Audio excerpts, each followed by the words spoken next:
So with Hazbin Hotel Season 2 recently ending, I thought, hey, why not make a video entirely about my favorite character of all? Okay, well, not really, but, my favorite character of Season 2. That being Vox, and how Vox just went from a joke to an actual threat. Now, be mindful, this is my first time doing a character analysis, so if this video sucks ass, well, ha, sucks to be you, ha ha ha. But anyways, enough of that. Let's officially begin our analysis with the pilot. He's in it for like 2 seconds. Yeah, Vox and the rest of the views weren't really in the pilot. Well, except for that one shot, obviously, shown on screen. And I guess also that other scene where, Baggy was explaining how Alistair toppled over the overlords and blah blah blah. That doesn't really matter.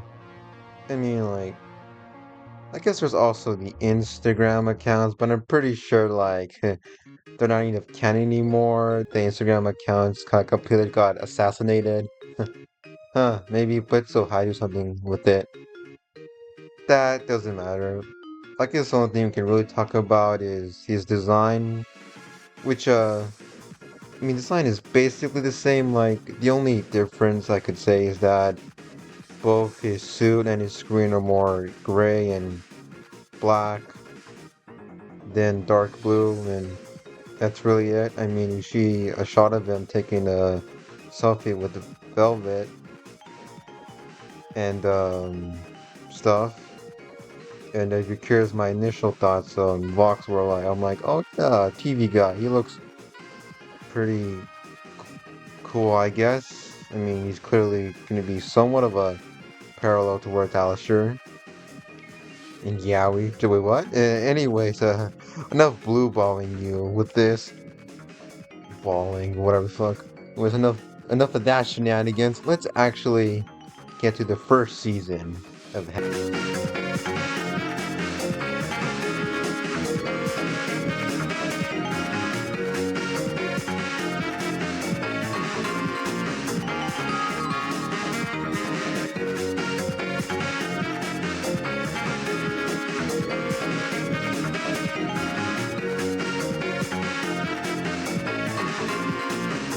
This is better than sex! Now, when it comes to Vox in season 1, there's honestly not much going on. Like, there are definitely seeds that are being planted in season 1, but realistically, Vox only shows up in like 4 episodes, well, in small roles, counting a small cameo in Masquerade that does actually become very important later on. But all in all, Fox doesn't really have much of a presence in season 1. He's just kinda just there, and then just kinda just fucks off. And plus, the last that we see of him in season 1 is just Fox Live reaction, with him taking the absolute piss out of Alistair, which honestly I think is the perfect way to describe his character in season 1. He's basically just a more evil version of Sir Pentious. That's not really menacing, but more of just a, mustache twirling villain, with him constantly wanting to best Alistair. Now, obviously, there's more to him than that, but it's honestly kind of the main thing about his character. But let's backtrack for a second. When we first see Vox, it's more or less of a just Vox, but more just a day in the life in the V's, with the only thing really noticeable about him is Vox being kind of a dick to the other V's. But obviously that doesn't compare how he acts in season 2. These are just more like, just friendly little jabs, little banter, little shits and giggles and blah blah blah. But that's not the only thing we see. We also see our first little hints of what Vox could truly be. With him, obviously being the media overlord, and him being asked, obviously about, the exterminations being extended, with him just plainly lying about, angelic security and him using hypnosis. That does in fact become very important in season 2, and he uses that hypnosis to convince the reporters that, oh, don't worry, I got you covered. After all, trust us. Am I right? Which honestly, I did not know that trust us would be such an iconic catchphrase, which honestly perfectly represents, I guess the main characteristic about him, with him being a narcissist and stuff, and him wanting everybody to think, oh, don't worry, I got it. I got all the answers. I got everything. Just trust us, or more specifically, trust me. Because after all you need to do is trust in Vox Tech, which perfectly goes with his narcissist and ego, which we see more of it with Alistair. Because after all, he cannot stand Alistair. Every time he sees him, he wants to prove to Alistair that he is better than him, which is, best shown in the Stayed Gone sequence. Because as you know, Alistair disappeared 7 years ago, and he's back, and bro, Vox is just, during that sequence, Vox is non-stop shitting on Alistair and trying to convince the public that he's weak and, irrelevant. But obviously, that doesn't work, because, in the words of Alistair, oh no, the TV's buffering. And as you know, Vox completely overcharges, completely failing, just like a mustache twirling villain. The next time we see Vox, we see him trying to use Sir Pentious as a spy. And my boy Sir Pentious completely fumbles the fucking bag and gets caught on the first day. And then after he gets caught, my boy Sir Pentious gets told to kill himself by Vox. Damn. But the concept of spying in the hotel does become more important later on, especially with Sir Pentious' attempt of, trying to hypnotize Angel. Foreshadowing. Am I right? But once again, there's not too much of Vox's character. But the next time we see him, it's just him spying on the hotel, from outside with his drones. And once again doing live Vox reaction, or yeah, Vox live reaction. But he's with saying such iconic lines such as "This is better This than is better sex," than sex! and in general, just shitting on Alistair because that was his character for most of the season, just shitting on Alistair. And of course after that, there are little small little teasers for what's to come the next season, and especially with not just Vox, but the V's entirely being more relevant in season 2. But for a quick recap, Vox is just a classic mustache twirling villain of the week with a fragile ego that fucking hates Alistair. But that all changes, well, for the most part, in Hazbin Hotel. Fuck hell! Fuck heaven! And fuck all of you! As long as I wipe that smile off Alistair's fucking face, I don't care what happens! Fuck! You are not fucking killing us over that stupid deer! It's over! Done! Fuck! Fuck that! This is my moment! My fucking destiny! I'm a fucking god! Yeah! So, a quick recap for the end of season 1. The Hazbin gang has successfully stopped the second extermination and beat Adam. Well, while actually Nifty, killed Adam, blah blah blah blah blah blah blah blah blah. That's not important. Well, kinda is, but not really. Anyways, the point of that scene is to show that the, Hazbin gang has basically saved all of hell. And as you know, Vox saw all of this, and Vox does what Vox does and twists the narrative in his favor, which is what I like to call one of the three V's of Vox's character. Even though none of them obvious his heart, but the V, you get my point. with the first being his manipulation, his twisting in the narrative. Like with him twisting the narrative of Charlie telling the sinners that, hey, the hotel is for reforming yourself and redemption and becoming a better person. To, from that to entirely turning into, Charlie, you're a dictator, and also telling sinners to go fuck off or die or something. Something like that, which obviously, that's not her intention. Same with, her mistreating her guest and, you know, just obviously, him blatantly lying about it at the hotel, which is a perfect, which in my opinion is the most perfect definition of, or example, of media corruption and how, just like in real life, the media, sometimes betrays certain things and people in a certain way. Now, I'm not gonna list any, because I don't want to get too political.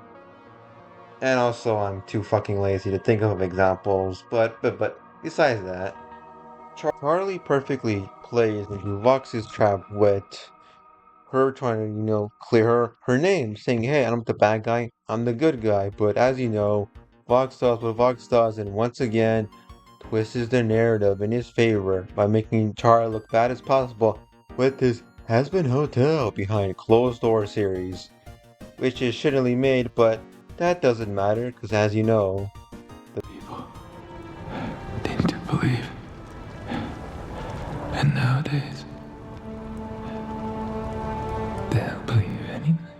but the point is that Vox is trying to make not just Charlie, but the Hazbin Hotel in general to look bad as possible, so he can better align with the people and get up on his side, which, as you know, fuels his ego, which is the second V.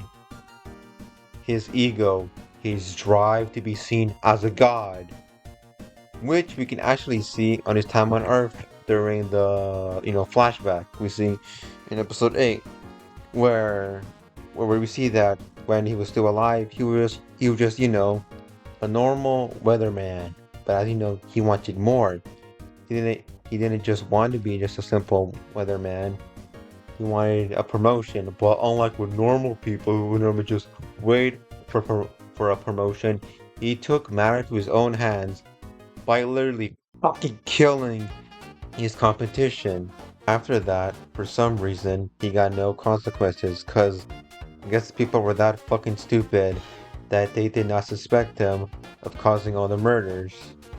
Which is the main reason why he kept on doing it, because he's constantly being rewarded for his actions.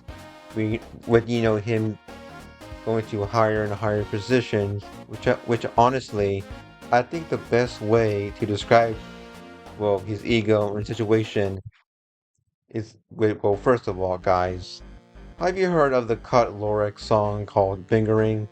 Now hold up, I know that sounds insane, but trust me, cause in the Cut song, the Lorax sings about how once there's greed, which, according to Google, greed is simply defined as an intense and selfish desire for something, especially with wealth, power, or food. Which honestly is the perfect definition for Vox, because as you know, he is selfish and has a selfish desire for power, which in the song, the Lorax talks about how greed is a little pet, and the little pet has a worm inside that always wants to eat and eat but is never satisfied. And the more you try to find it, the more the worm likes to hide.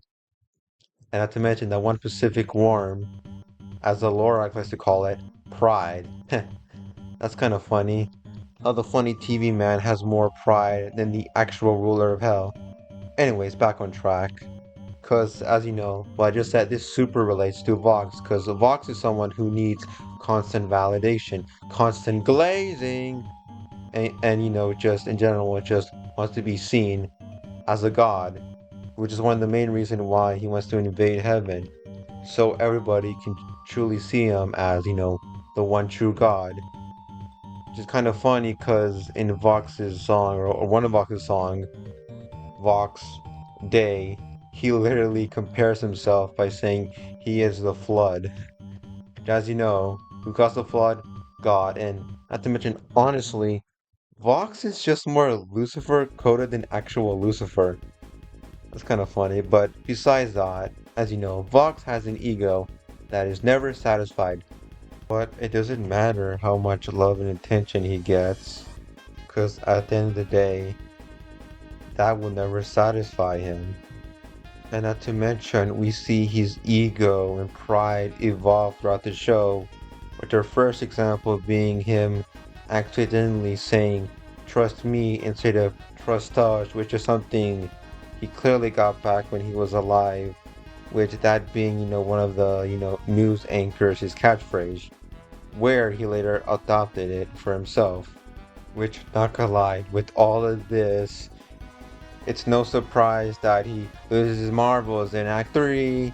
But let's quickly backtrack for a second. In fact, the only reason why he did lose his marble in Act 3 is all because of Alistair, which finally I am getting to.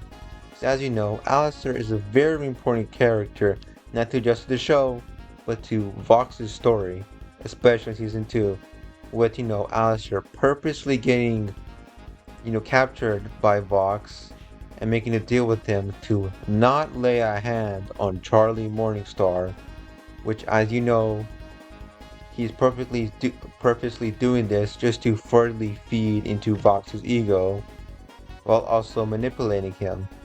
And not to mention, Vox and Alistair are two very similar characters, with them being both manipulative geniuses and having a big ego, which an example of this, or at least the manipulation part, is simply Alistair manipulating Vox to downplay the rest of the V's and fueling Vox's ego and making him think that he doesn't need anybody, because after all, why would the great and almighty Vox need anybody? And it doesn't help that, Alistair is also hurting Vox's ego, with Alistair repeatedly saying that, "Oh, you'd be nothing without those two," and that he relies on other people than himself, and that if you truly want to be powerful and be like a god, then you have to do it yourself, where we see this in Vox's and Alistair's flashback, where we see a more vulnerable and kinder side to Vox, with him letting his guard down, mainly because he actually admires Alistair, and with him being totally fucking gay for this man. Man, I guess nobody told Vox Alistair's asexual. Cause like, bro, I mean, come on. Do you see this man? He is blushing, and not to mention his little antennas are like zapping or whatever. He is gay! But too bad his crush didn't feel the same way, mainly because Alistair just completely rejected him, which, damn, that's pretty funny. Anyways, back to what we were talking about. Alistair is someone who also has an ego, and is also blatantly a hypocrite when he calls out Vox for needing other people to gain his power, when he himself made a deal with someone for him to be the most powerful sinner in hell. And not to mention, that same person who made him the most powerful sinner in hell, being Rosie, he needs her to fix his staff so he can be, well, the most powerful sinner in hell. But, to be fair, Alistair did come up with a pretty good plan, with him, being purposely captured by the V's and slowly manipulating Vox to giving up on his friends. And also, not to mention, later having Vox slowly break his deal by Vox being a dumbass and laying his hands on Charlie, which, as you know, Alistair specifically said not to lay a hand on Charlie. But in the end, both Vox and Alistair are pretty much the same in some ways, but with him being 2 steps ahead of Vox, that slowly causes Vox's ultimate downfall by, fueling Vox's ego and making him think he's unstoppable, when in reality, he's not. Now, enough of Alistair, let's get back to talking about Vox, and talking about the final V, which honestly, it's a little half-assed, that being honesty slash being right. or something like that. Now listen, I know it sounds a little dumb, but hear me out. Okay, so as you know, when Charlie is trying to prove redemption is real in episode 4, Vox says, well, do you have proof that redemption is real and that can you prove it?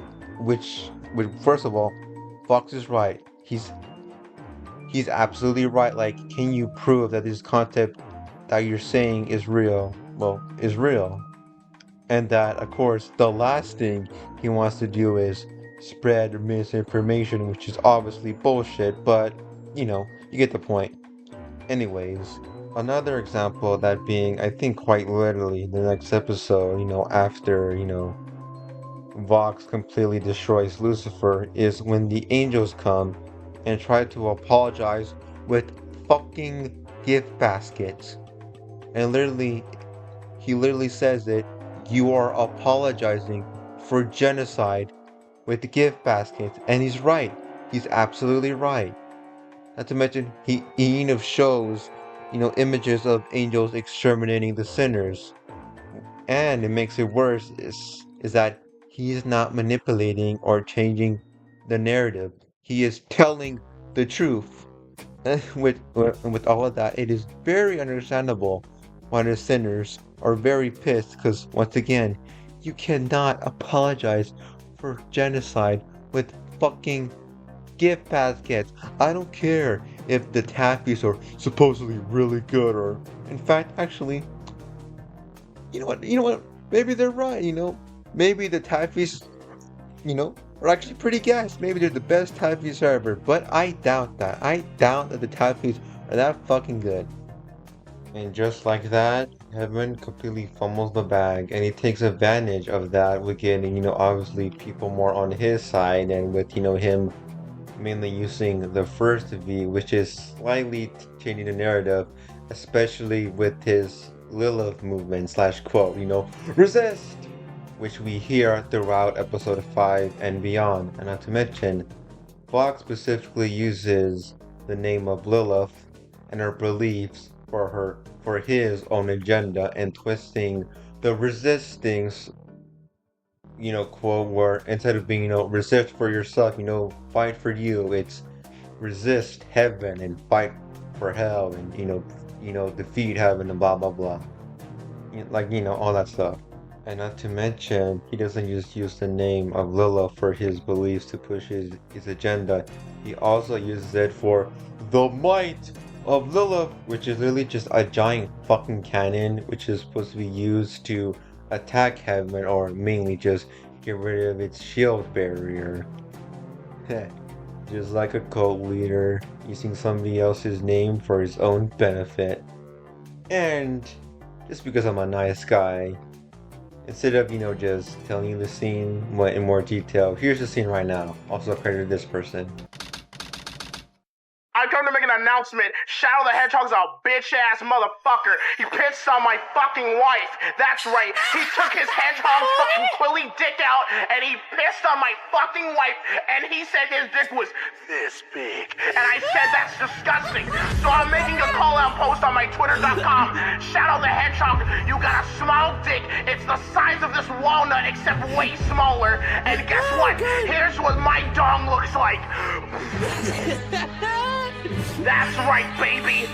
All points, no quills, no pillows. Look at that, it looks like 2 balls in a bong. He fucked my wife, so guess what? I'm gonna fuck the earth. That's right, this is what you get. My super laser piss. Except I'm not gonna piss on the earth. I'm gonna go higher. I'm pissing on the moon. How do you like that, Obama? I pissed on the moon, you idiot! You have 23 hours before the piss droplets hit the fucking earth. Now get out of my fucking sight before I piss on you too. Now, I think I've yapped enough about that, mainly because it's finally time to talk about the scene where Vox officially jumped the shark, haha, funny joke, and became one of my favorite villains. I'm not sure of all media, but definitely it has been Hotel. And the reason why is because today we're talking about the scene that changed Vox.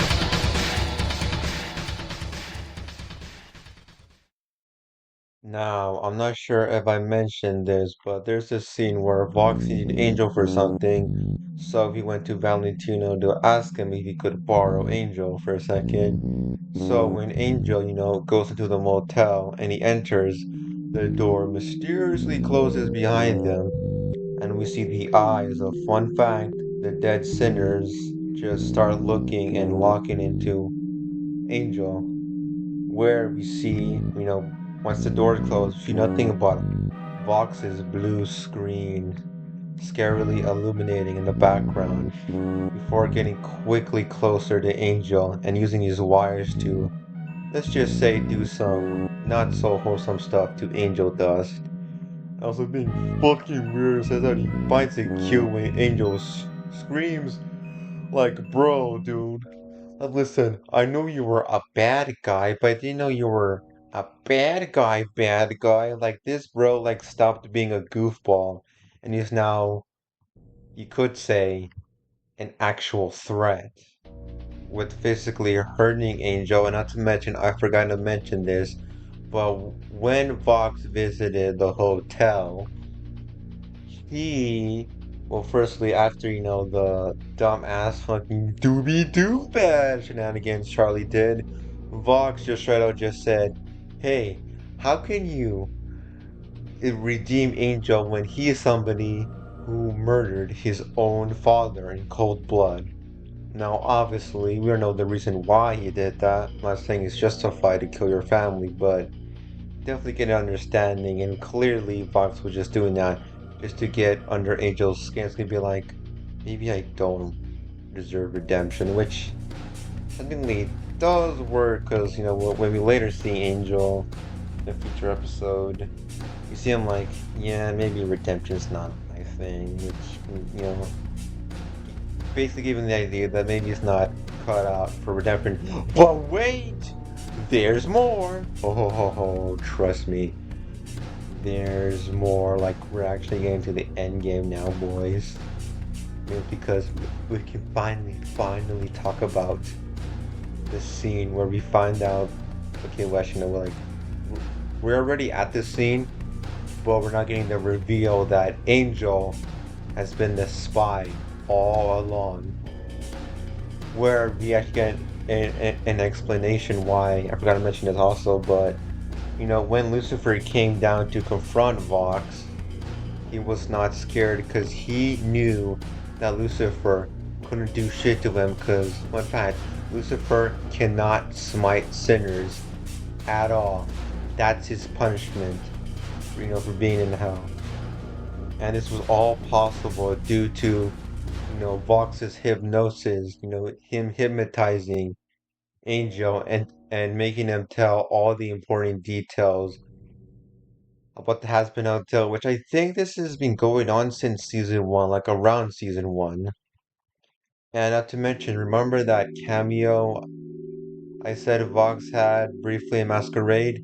Well, in that same scene where Angel's in the balcony talking about or singing about I'm a poison or whatever that song goes. We see after that the aftermath that a Vox was in Angel's room, the balcony, staring at him and hypnotizing him, just making sure he stays hypnotized. And not to mention, I forgot the person, but somebody pointed this out on Twitter when, like, Angel was debating, oh, should I do not Angels, but like, should I do Charlie's redemption thing or not? Well, we see a brief scene where Vox just looks at Angel and he does the eye hypnosis thing, and then after he does that, Angel automatically agrees with with him trying to be redeemed. Holy fucking shit. This show might actually be peak. And not to mention, not to mention a little fun fact about Vox's design is that originally his right eye was defaulted to be the hypnosis eye, but obviously they changed that from just being an aesthetic to an ability that he uses. And also, remember, okay, so remember in season one where, Angel Dust and Serpentius were fighting? Well, there's this scene where, after they're both duking it out, Sir Pentious literally does the hypnosis thing, and that was the first ever fucking time we saw that, and also our first fucking clue of the concept of Angel possibly being hypnotized. Holy fucking shit, they set this shit up since season 1. I told her the show was peak! It is peak! It is fucking peak, and not to mention, the more peak, it makes sense why Vox can hypnotize, is because he's a fucking TV, and as you know, TV has a way of hypnotizing people, if you know what I mean. Like, holy shit, this show is actually good. It actually is good. And not to mention, this thing, like his ability and his plan to hypnotize Angel, that was all him. I think, yeah. It was all him. He literally came up with this entire elaborate plan all by himself. He is a fucking genius. He is actually the GOAT. Well, obviously, not him abusing Angel. But in terms of writing, he is one of the best written characters slash villains in Hazbin Hotel. And yeah, that's basically it.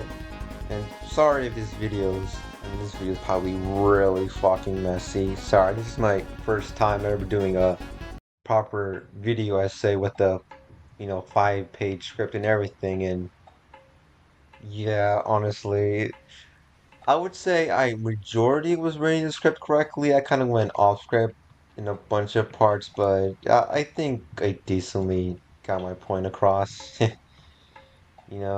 This video, and to anybody watching, hopefully there's a people watching the video.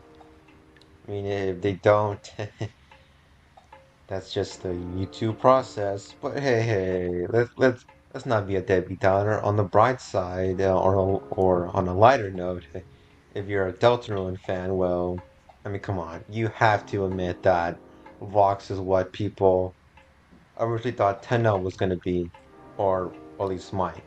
You know, with him being a complete irredeemable douchebag, which is obviously completely wrong with Tenna's character, because honestly, Tenna's just more like Sir Pinches. Kind of, not really, but it definitely gives out that. But he's more like Sir Pinches, where like he's not really a bad guy. He's just a guy who is in a very unfortunate scenario. But yeah, I guess some closing thoughts is that I'm excited to see what Vicky Pop does to Vox's character, because what I heard from what I heard is that Vox has to deal with him not being on top anymore, and how he deals with that, and how the other V's deal with that, and and how they treat him, which is definitely going to be interesting. But of course, he's not going to be the main focus like he was season 2, which honestly, probably for the best. It's best they focus on other characters, such as maybe they focus on the Von Eldridge family in season 3, and also the Morning Stars, and obviously Angel, because season 3 is all about family. Yay! Excited for that. So yeah, I hope you enjoy this travesty. Sorry, this video wasn't better, but hey, at least I made it. So yeah, enjoy, did enjoy, like, dislike, comment, no comment. Just give me your thoughts, okay? Not too much. Basically, just hope you enjoyed, and that's it for me, folks. Goodbye. Wait. Okay. Before the end of the video, I forgot to mention that. Okay, basically, during the final battle, when shit goes down, forgot to mention that Fox once again once again shows that he has to rely on other people for this sort of work when he literally calls in Shockwave when he's literally getting his fucking ass kicked by Alistair. Like, literally Alistair is not wrong with like, oh, you need a little shark doggy to do your battles for you. I mean, he's not wrong. He's not wrong. Vox might be the GOAT and, make some killer plans, but he still relies on people. And he still relies, not just people, but like anything, to get his way. Like, he literally called his fucking shark dogs to deal with Alistair instead of dealing Alistair himself, because, he's, his ass was getting kicked, and he knew technically he was the strongest sinner, he was no match for Alistair. So, he had to call Shockwave to deal with Alistair and distract him from him. And yeah, that's basically what I wanted to say. Anyways, bye for real.